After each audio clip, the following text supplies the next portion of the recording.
오늘은 지난주에 이어서 18장 1절에서 11절의 말씀을 살펴보겠습니다. 하나님의 모든 일하시면은 하나님의 분명한 목적이 있음을 여러분 믿으십니까? 사도행전을 이해하면서 가장 중요한 구절은 사도행전 1장 8절이라고 말씀을 여러 차례 드렸습니다.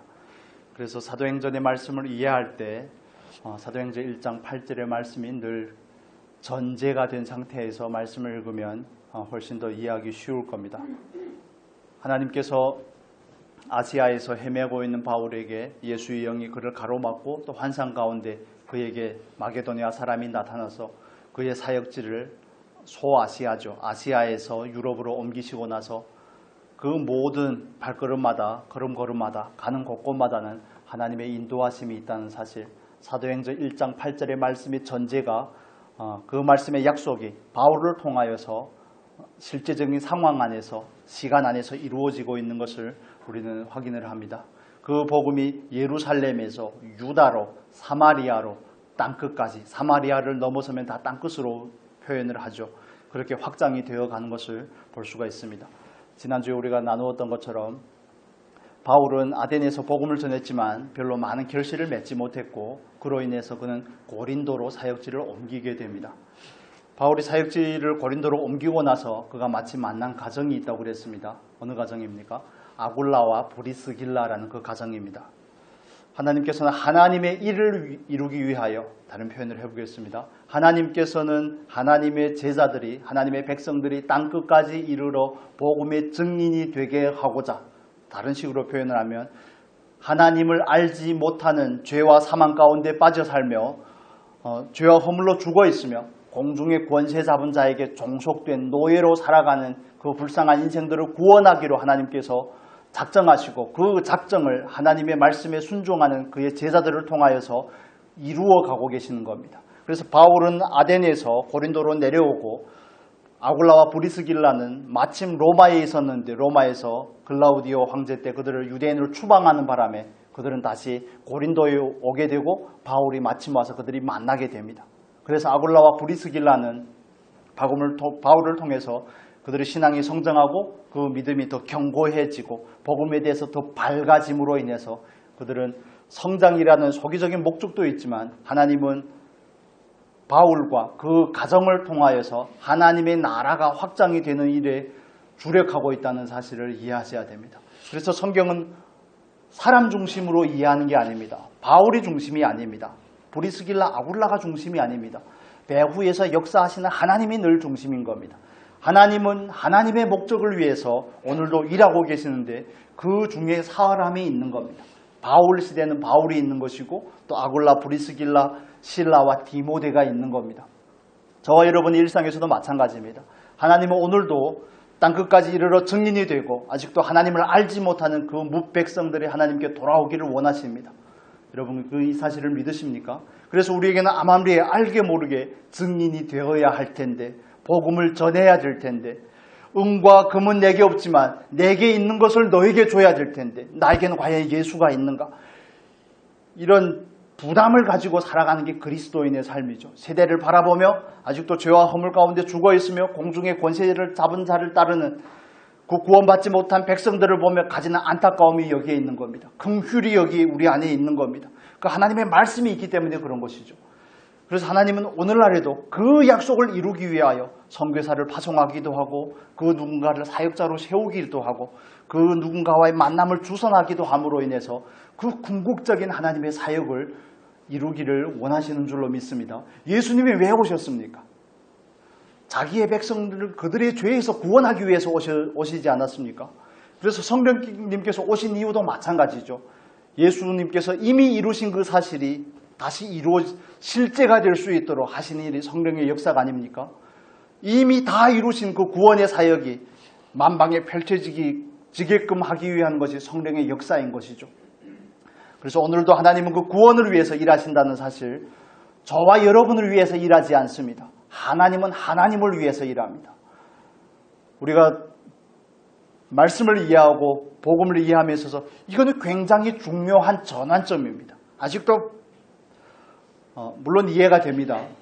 하나님을 자기를 위한 방법이나 수단쯤으로 생각하는 그리스도인들이 꽤 있습니다. 왜 나에게는 복을 주지 않습니까? 왜 나에게는 건강을, 왜 나에게는 형통한 삶을? 아니요. 그렇게 생각할 것이 아니라 하나님의 입장에서 우리가 만나고 우리에게 주어진 상황을 해석하고자 하는 노력이 저와 여러분으로 하여금 말씀에 눈이 뜨게 하고 하나님을 조금 더 알아갈 수 있는 그런 실력들을 갖춰가게 하실 줄로 믿습니다. 그래서 삶을 늘 내 중심으로, 나의 시각, 우리 프레임이라고 말하죠. 나의 프레임으로 바라보는 게 아닙니다. 내 틀에 하나님을 끼우는 게 아닙니다. 하나님께서도 왜 이렇게 하셨을까? 오늘 보면 그 비밀을 우리에게 가르쳐주고 있습니다. 하나님은 하나님의 나라가 합력하여 이루어지기를 원합니다. 바울 혼자 하는 게 아니라는 겁니다. 아굴라와 브리스길라라는 가정이 필요한 것이고, 오늘 5절의 본문에 보면 실라와 디모데가 어디에서 내려옵니까? 데살로니가에서 내려와 바울과 합류합니다. 그러므로 인해서 바울이 고린도 지역에서의 그 사역이 본격적으로 시작이 되는 것을 볼 수가 있습니다. 바울이 처음에 고린도에 왔을 때는 정말 의지할 수 있는 사람, 아는 사람도 없고 생계를 유지할 그 방법을 위해서 아굴라와 브리스길라와 같이 천막을 만드는 일, 군용 텐트로 보통 이해를 합니다. 로마 군인들의 텐트를 납품하는 일을 한 것이라고 보통 이해를 하는데, 그 일을 함께 하면서 자기의 생계를 유지해 나가다가 누가 왔습니까? 바울의 일행인 실라와 누굽니까? 디모데가 데살로니가에서 내려옴으로 인해서 그때부터 바울의 사역이 본격적으로 시작이 됩니다. 5절의 말씀을 같이 읽어보겠습니다. 5절. 실라와 디모데가 마게도냐로부터 내려오매 바울이 하나님의 말씀에 붙잡혀 유대인들에게 예수는 그리스도라 밝히 증언하니. 그렇습니다. 하나님은 능력이 없으셔서 바울과 실라를 보낸 게 아닙니다. 물론 바울의 부탁이 있었죠.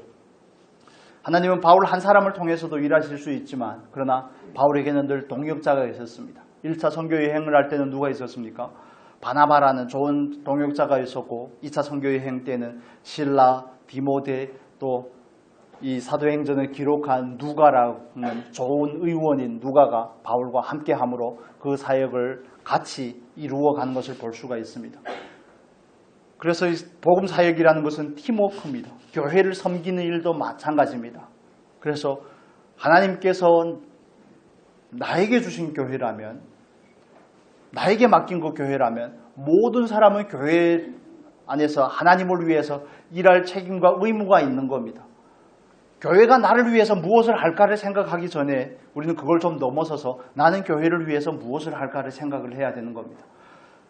하나님께서 나를 위해서 어떻게 일하시기를 원하는 것만큼 그와 반면에 나는 하나님을 위해서 뭔가를 어떤 것을 헌신을 할까, 어떻게 나를 드릴까로 나아가는 겁니다. 하나님께서 예수를 화목제물로 삼아서 우리를 구원하시고 나서는 하나님의 목적하시면 우리가 화목제물이 되는 겁니다. 우리가 거룩한 산제사로 드려지는 겁니다. 여러분 이해가 되십니까? 그래서 예수가, 보네퍼라는 신학자가 말했던 것처럼 이런 뉘앙스죠. 예수는 우리를 오라고 부르는데 자기와 함께 죽으러 가자고 한다는 것이죠. 그래서 우리를 부르신 목적은 우리를 하나님께 드리는 산 제물로서의 삶을 살기 위해서 하나님께서 우리를 부르시는 겁니다. 그래서 그런 모든 과정 가운데 하나님은 하나님의 일을 이루어가는 것이고, 특정한 한 사람이 아닌 함께함으로 이루어가는 겁니다.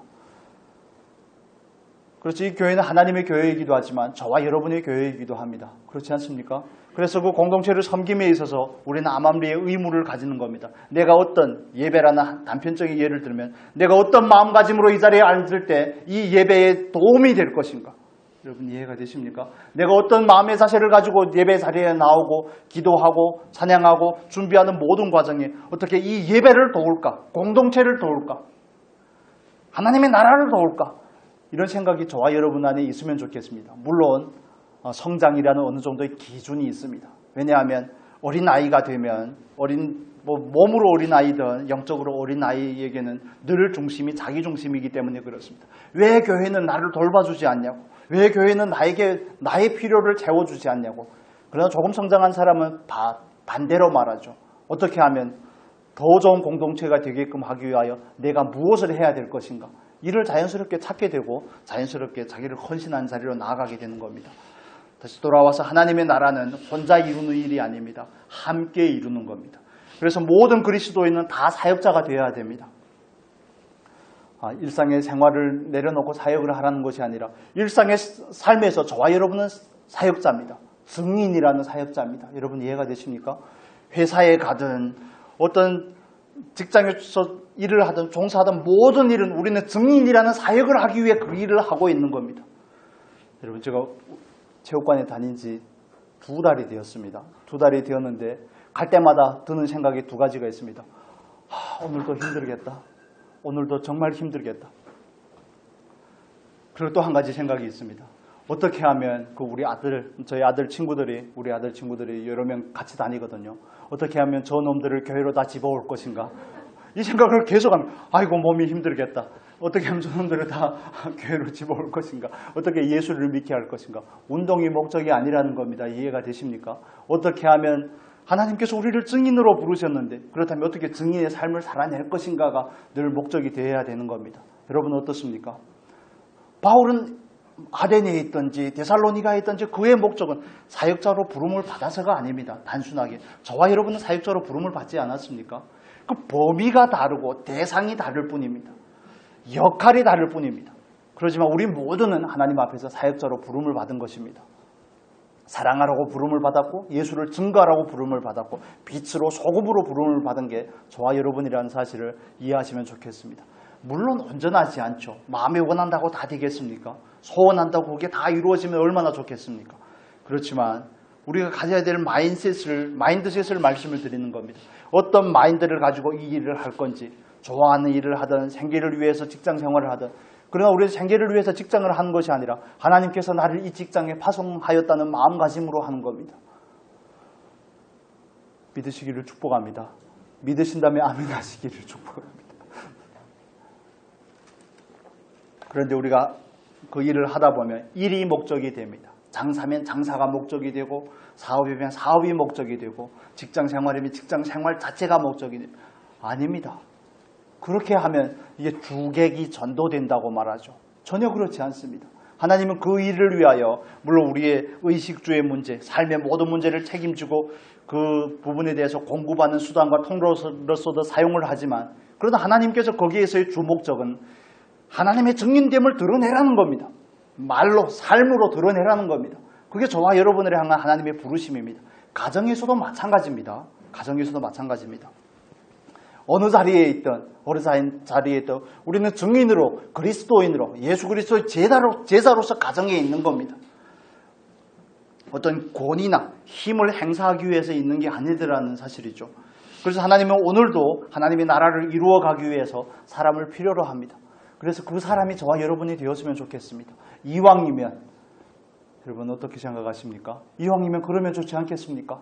하나님의 나라에 나도 참여되면 좋지 않겠습니까? 방해는 되지 않아야 되겠죠. 최소한 방해는 하지 말고 뭐 얼마나 많이 쓰임을 받고 참여될지는 모르겠지만 그러나 그 흐름 안에 정말 편승하는 저와 여러분이 될 수 있기를 축복합니다. 왜냐하면 하나님은 오늘도 하나님을 진실하게 찾는 그 예배자를 찾습니다. 많은 무리를 찾는 게 아닙니다. 교회에 나온 모든 사람을 찾는 게 아닙니다.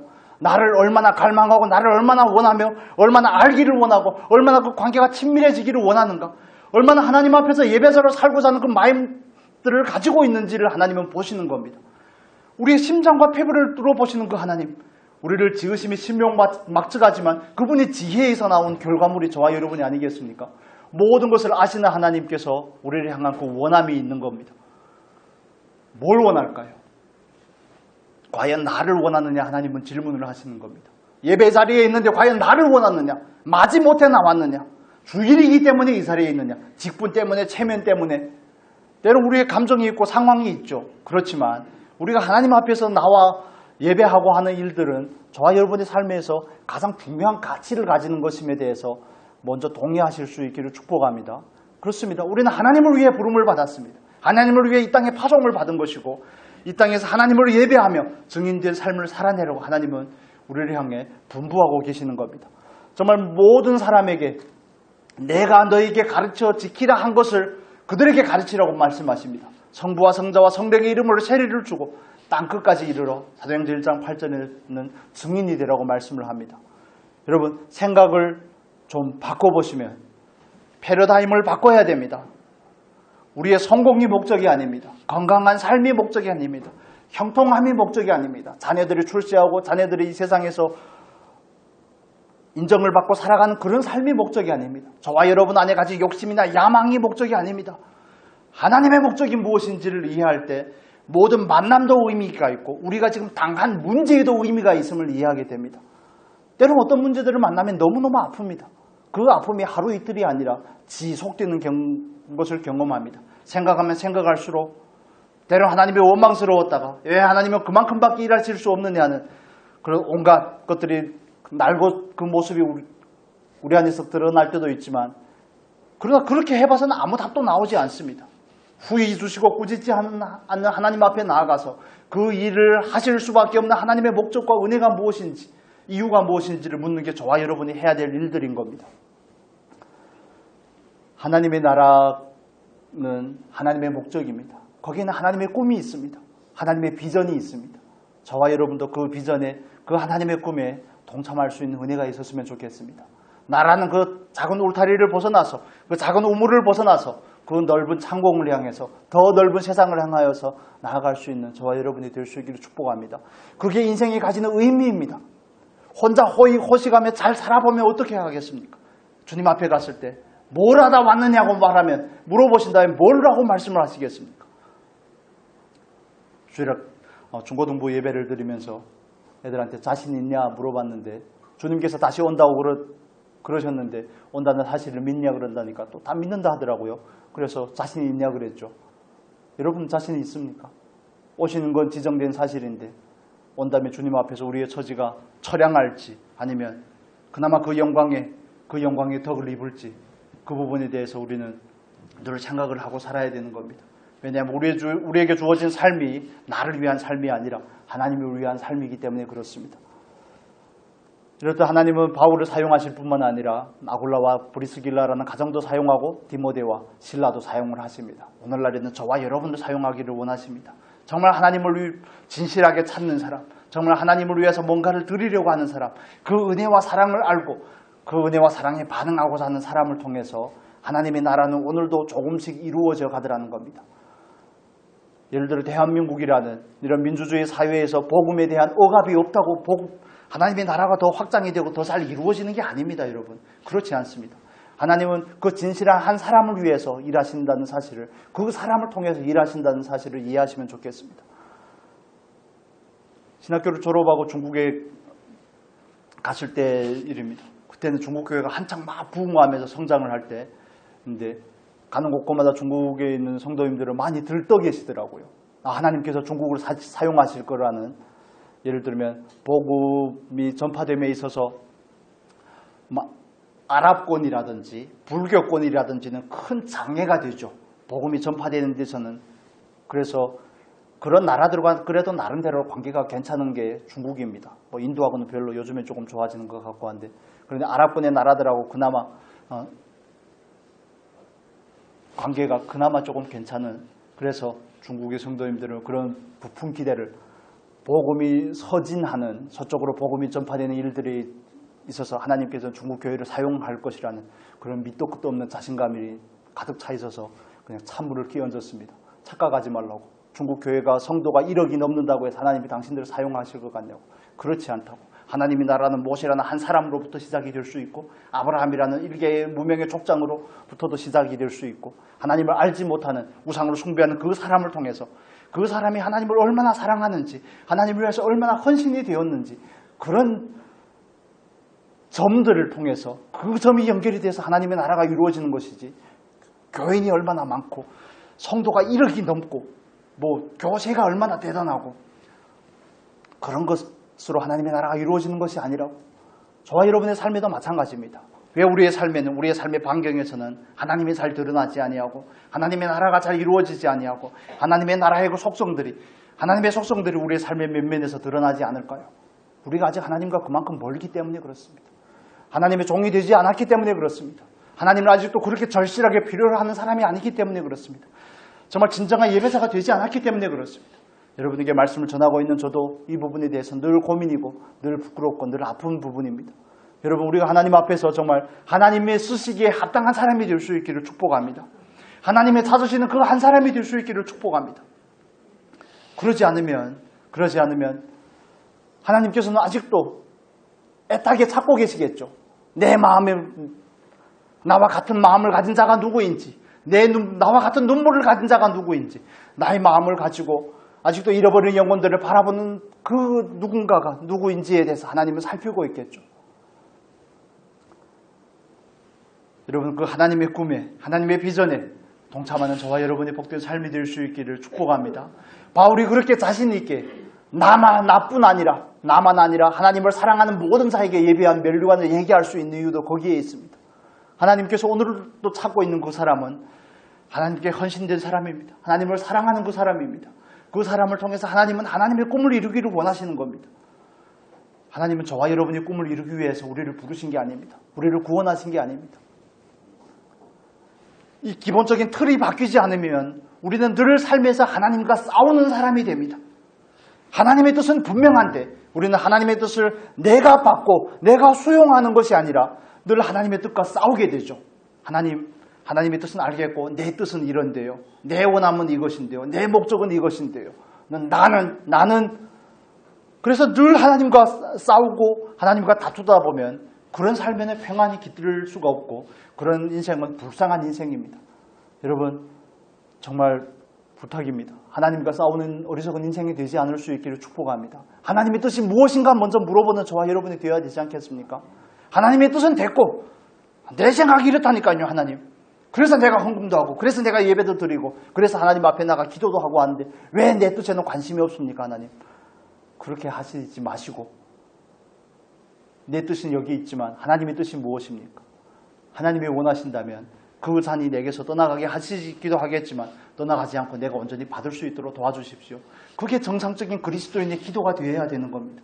그래야 저와 여러분의 삶이 이 세상을 살아가면서 하나님과 원수되지 않고 하나님의 뜻 안에서 살아가게 되는 것입니다.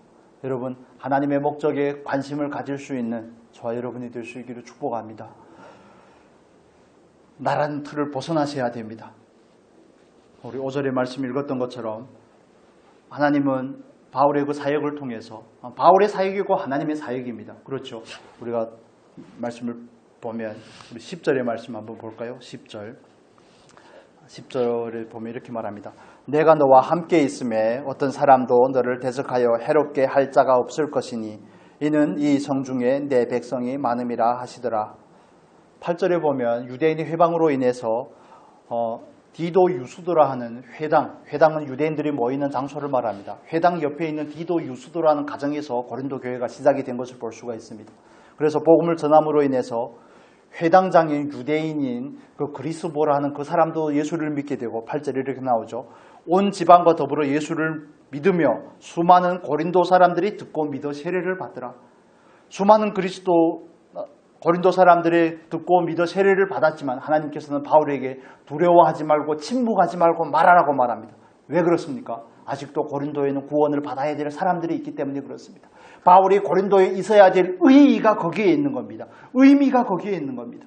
그래서 그 고린도라는 지역에 1년 6개월이라는 시간을 거기에서 정착하면서 복음을 전하면서 많은 하나님의 사람을 얻어들이는 통로가 된 것이 바울이 한 일들이죠. 그렇습니다. 바울이 실라와 디모데가 데살로니가에서 내려오고 나서 바울은 비로소 그 일을 본격적으로 하게 됩니다. 본격적으로 한 데는 실라와 디모데를 통한 마게도니아 지역이라고 보통 표현을 합니다. 데살로니가 윗지역, 그리고 우리가 봤던 베레아 지역, 빌립보 지역은 다 마게도니아 지역이라고 표현을 하죠. 오늘날의 그리스 북쪽 지역이죠. 그래서 그들이 내려올 때 바울에게 연보를 가지고 옵니다. 그쪽에 있는 교회 분들이 바울에게 보내라고 헌금을 해주고 동참을 한 것을 우리가 성경을 통해서 찾아볼 수가 있습니다. 고린도 후서 한번 볼까요? 고린도 후서에 보면 11장 9절 보면 이렇게 말합니다. 고린도 후서 11장 9절.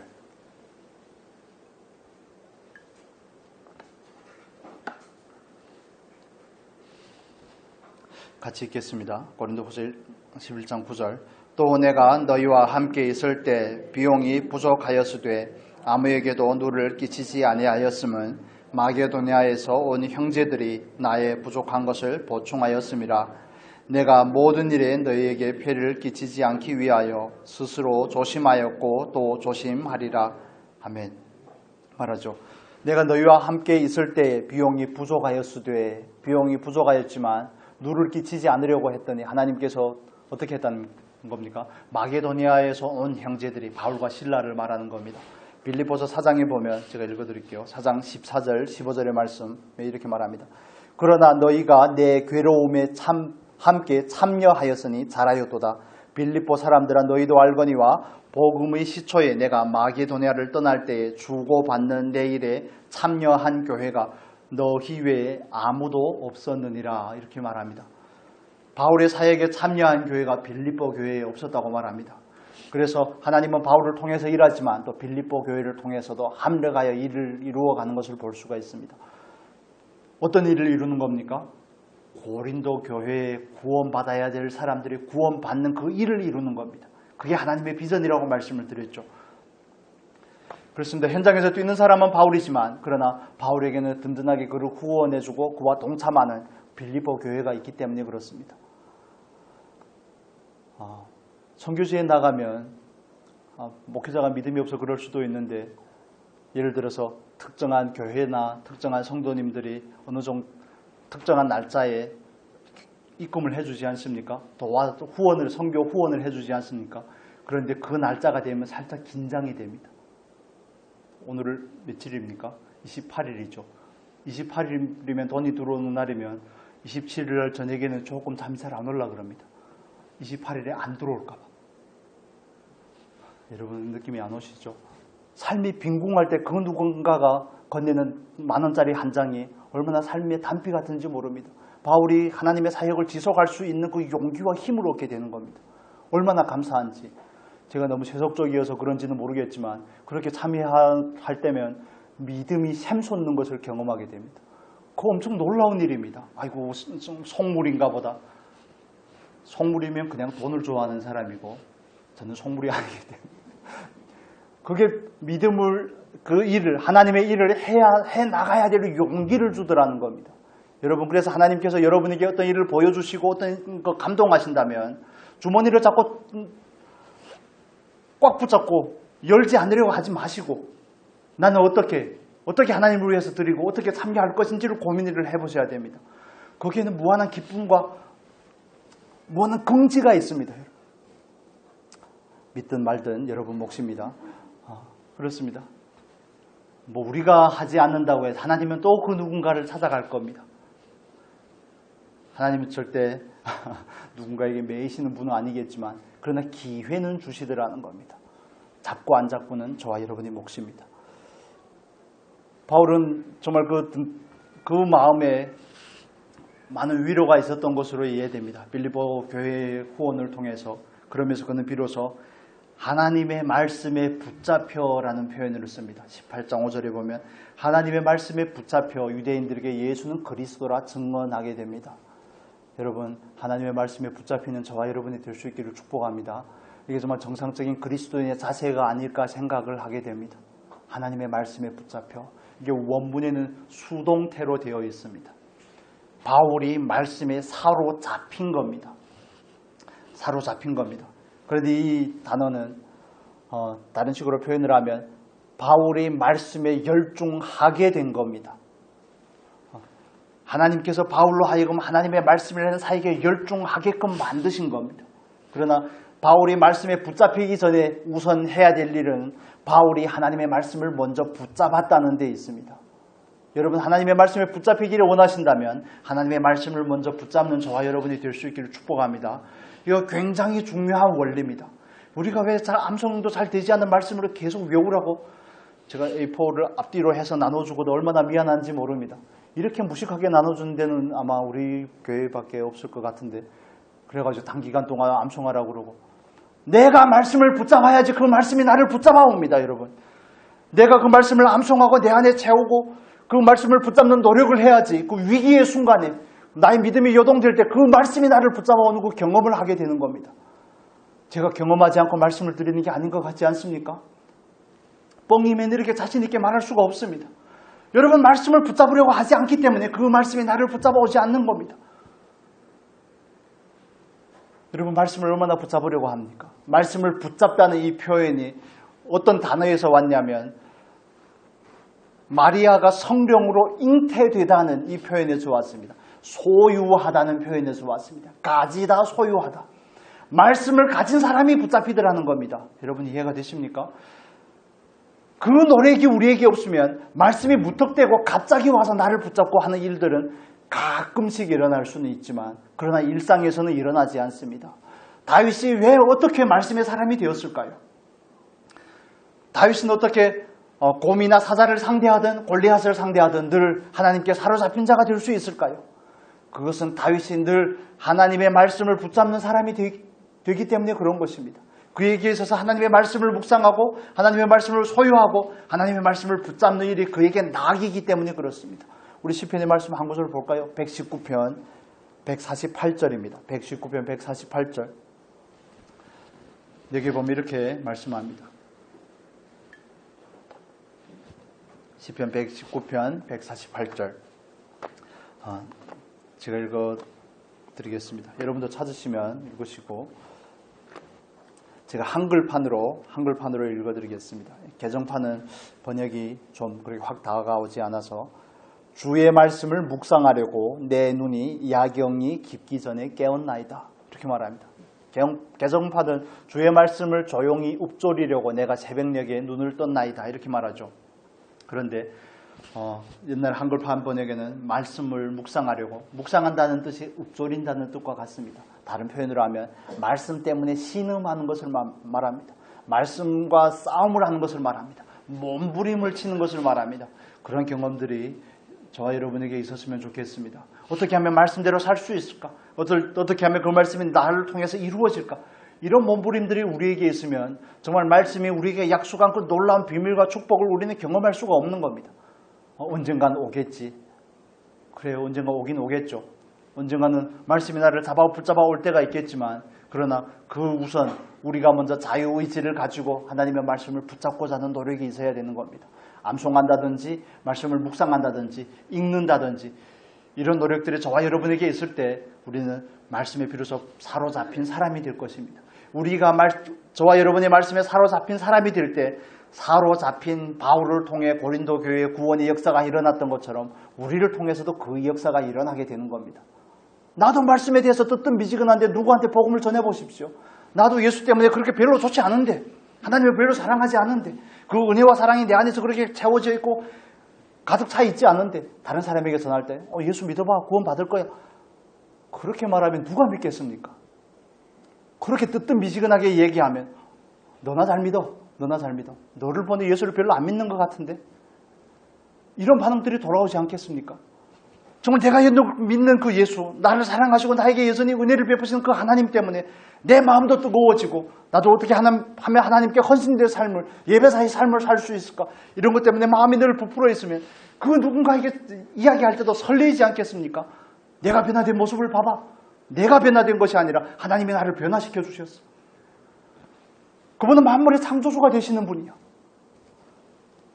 예수는 그리스도야. 그렇게 담대하게 전할 수 있지 않겠습니까? 바울이 단순한 지식을 가지고 전한 게 아닙니다. 그는 자기가 만난 예수를 전하는 겁니다. 여러분 예수를 만난 지가 언제입니까? 만나셨습니까? 언제 만나셨습니까? 매일 만나고 살 수 있기를 축복합니다. 말씀이 지식이 되니까 말씀이 지식의 영역에 자꾸 머무르니까 복음이 능력이 없는 겁니다. 예수 때문에 마음이 뛰고 마음이 끌어오는 사람이 별로 없는 겁니다. 열정이 없는 겁니다. 생명을 가졌는데 여러분 이단대로 보십시오. 눈이 확 돌아가가지고 사람을 비하하는 것은 아니지만 미친 사람도 우리 소리를 듣지 않습니까? 저 사람들은 제정신이 아니구나. 정상적인 사람이 볼 때. 그런데 오늘날에 그런 그리스도인을 찾는 것이 하늘의 별따기입니다. 너무 지극히 정상입니다. 너무 지극히 상식적이고 물론 상식적이어야 됩니다. 그렇지만 예수 때문에 그렇게 뜨거워하지 않습니다. 예수를 그렇게 필요로 하지 않습니다. 왜 그럴까요? 60, 70년대 교회가 성장하면서 물론 왜곡된 부분이 있지만 그런 열심들은 다 어디로 갔습니까? 왜 기도하지 않고 왜 말씀을 읽지 않고 왜 말씀을 암송하지 않고 왜 그렇습니까? 하나님이 그렇게 절실한 존재가 되어 있지 않기 때문에 그렇습니다. 우리의 삶의 주변에 많은 등들이 켜져 있으면 저녁이 되어도 별이 별로 잘 보이지 않습니다. 그런데 성주만 가보십시오. 주변에 가로등이 없기 때문에 별이 얼마나 잘 보이는지. 저와 여러분에게 왜 하나님은 그렇게 희미하게 다가올까요? 주변에 켜져 있는 것들이 너무 많습니다. 바라볼 것들이 너무 많습니다. 건강도 신경 써야지, 직장도 신경을 써야지, 돈도 신경을 써야지, 자녀들도 신경을 써야지. 아니요, 그런 신경들을 끄고 우리가 하나님을 바라보면 하나님께서 저와 여러분의 삶을 책임지시고 가장 좋은 길로 인도한다는 사실을 믿으시기를 축복합니다. 그 사실을 우리는 믿어야 되는 겁니다. 그게 저와 여러분에게 있어서 먼저 구해야 될 하나님의 나라와 하나님의 의입니다. 하나님의 나라와 하나님의 의를 팽개쳐 놓고 내 의와 내 나라를 위해서, 내 성취를 위해서, 죄송하지만 말짱 꽝입니다. 그러면 아무것도 안 됩니다. 롯이 돈을 쫓은 결과가 어떻게 되었는지 창세기는 우리에게 너무 자명하게 그 결과를 보여주고 있습니다.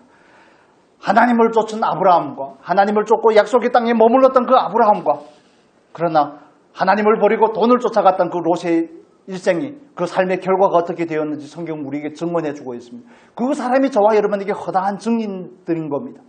여러분에게는 어떤 인생이 결과가 있었으면 좋겠습니까? 중고등부한테도 물어봤는데 애들이 그냥 웃더만요. 아브라함이 될래? 롯이 될래? 여러분은 어떻습니까? 대답은 하지 마시고 마음의 답을 가지고 계시면 좋겠습니다. 그렇다면 우리가 지금 하고 있는 일이 롯의 전처를 받고 있는 것은 아닌지를 생각을 해봐야 되는 거 아닙니까? 소돔과 고모라를 바라보면서, 모압 평지를 바라보면서 여기가 하나님의 동산 같다고, 여호와의 동산 같다고. 자기의 욕망에 속으면 안 되죠. 자기의 욕망에 속으면 안 되죠. 우리는 정말 말씀을 소유한 자가 되고 말씀을 적극적으로 붙잡는 사람이 되었으면 좋겠습니다. 그럴 때 말씀이 우리를 붙잡아오고 말씀이 우리를 통해서 우리의 삶을 이끌어가고 역사를 이끌어내는 것들을 경험하게 될 것입니다.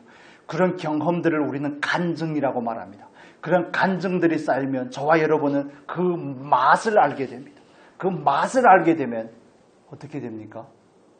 맛집을 찾아다니듯이 정성을 들여서 그 일에 열심을 내려고 합니다.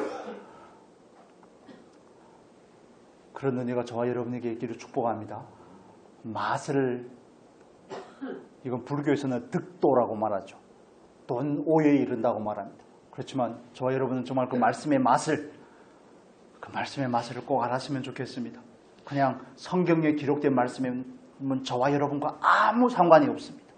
다윗이 골리앗을 때려 눕혔던, 다윗이 쓰러졌던 전혀 상관이 없습니다. 그러나 그 말씀을 먹고 그 말씀을 믿는 자 안에서 역사하더라. 정말 말씀을 그대로 믿고 받고 하는 사람 안에서 말씀의 생명력이 오늘도 역동적으로 역사하게 되는 줄 경험하시기를 축복합니다. 그런 그리스도인이 되어야 저와 여러분은 그 말씀의 생명 안에서 살 수 있습니다. 물론 연약할 때가 있죠. 물론 하고 싶지 않을 때도 있습니다. 그렇지만 그런 경험들이 우리를 다시, 우리의 무릎이 연약해졌을 때 우리로 하여금 다시 한번 일으켜주는, 말씀이 우리를 일으키는 겁니다. 우리의 의지를 가지고, 우리의 그 정말 굳신 의지가 우리를 일으키는 것이 아니라 내 안에 있는 말씀이 나에게 말을 걸어오고 그 말씀이 우리에게 동기를 부여하고, 너는 약하지만 하나님은 강하다는 사실을 다시 한번 깨닫게 하고, 그 말씀이 우리로 하여금 우리를 붙잡아와서 하나님이 원하는 자리로 이끌어가게 되는 줄로 믿습니다. 할 거는 많은데 어떻게 하면 좋을지 모르겠습니다. 여러분, 말씀에 사로잡히는 경험을 꼭 해보시면 좋겠습니다. 역사가 증거하는 거고 성경이 우리에게 증거하는 겁니다. 오늘날에도 한결같습니다. 오늘날에도 한결같이 하나님은 어떤 사람을 사용하시는가, 첫 번째 주제와 연결이 되는 거죠. 하나님의 말씀에 관심 있는 사람을 하나님은 쓰시더라는 겁니다. 그리고 한 가지 부분을 더 살펴보겠습니다. 하나님의 말씀이 아무리 진리이지만, 그러나 하나님의 말씀이 선포되었을 때는 늘 두 가지의 반응이 있습니다. 베드로가 성령의 충만함을 입어 말씀을 선포할 때 그 베드로의 말씀이 다 마치고 나서 사람들에게도 반응이 있죠. 어떤 반응이 있습니까? 우리가 어떻게 하여야 구원을 받을까라는 이런 회개하는, 말씀의 찔림을 받고 회개하고자 하는 그런 반응들이 있는가 하면, 스데반이 성령이 충만하여 설교하였을 때 그들은 똑같이 마음이 찔렸는데 그 양반들을 돌을 들어서 스데반을 쳐서 죽였죠. 오늘날에도 마찬가지입니다.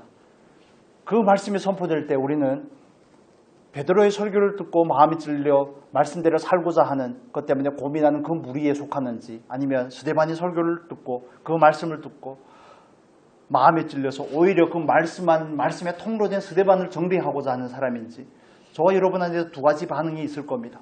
그 말씀이 내 안에서 믿어지고 수용이 되어서 말씀이 나를 사로잡아오는 그 결과로 이어지는 사람이 있는가 하면, 옥토와 같은 밭에 떨어져서 30배 100배의 결실을 맺는 사람이 있는가 하면 그냥 오늘날도 새가 와서 먹어버리고 마귀가 그 말씀을 앗아간다는 겁니다. 근심과 염려가 그 말씀이 자라나지 못하도록 방해를 한다든지, 내 안에는 완고함이, 고집이 말씀이 뿌리 내리지 못하도록 방해한다든지, 이런 결과들이 있다는 겁니다. 그래서 씨앗이 떨어지면 늘 두 가지의 결과입니다. 말씀이 선포되면 늘 두 가지의 결과입니다. 여러분은 어느 편에 속합니까? 우리는 어떻게 반응을 해야 될까요? 그래서 오늘 본문에서 바울이 예수가 그리스도라고 밝히 증언을 하는데 유대인들이 오히려 대적하고 오히려 비방을 하니까 바울이 하는 행동이 있죠. 바울이 옷을 털면서 이르되 너희 피가 너희 머리로 돌아갈 것이요 나는 깨끗하니라. 이건 성경에서 나오는 대표적인 표현입니다. 그들의 생사의 문제는 바울과 상관이 없다는 겁니다. 일종의 절교의 의미이기도 하지만 심판에 대한 경고의 의미이기도 합니다. 또 하나는 그 일에 대한 책임이 파수꾼으로서, 증인으로서의 책임이 바울에게 없다는 것을 말하는 겁니다. 여러분, 예수님께서 와서 말씀을 선포할 때도 마찬가지의 결과가 있었죠. 많은 유대인들이 자기의 욕망에 사로잡혀서 예수님을 십자가에 못 박을 때 뭐라고 말합니까? 빌라도는 손을 씻는 방식으로 이 말씀을 대신을 하는 겁니다. 그렇게 표현을 한 거죠. 그럴 때 그 많은 유대인들이 뭐라고 말합니까? 예수의 피를 우리 자손들에게 돌리라고 그러죠.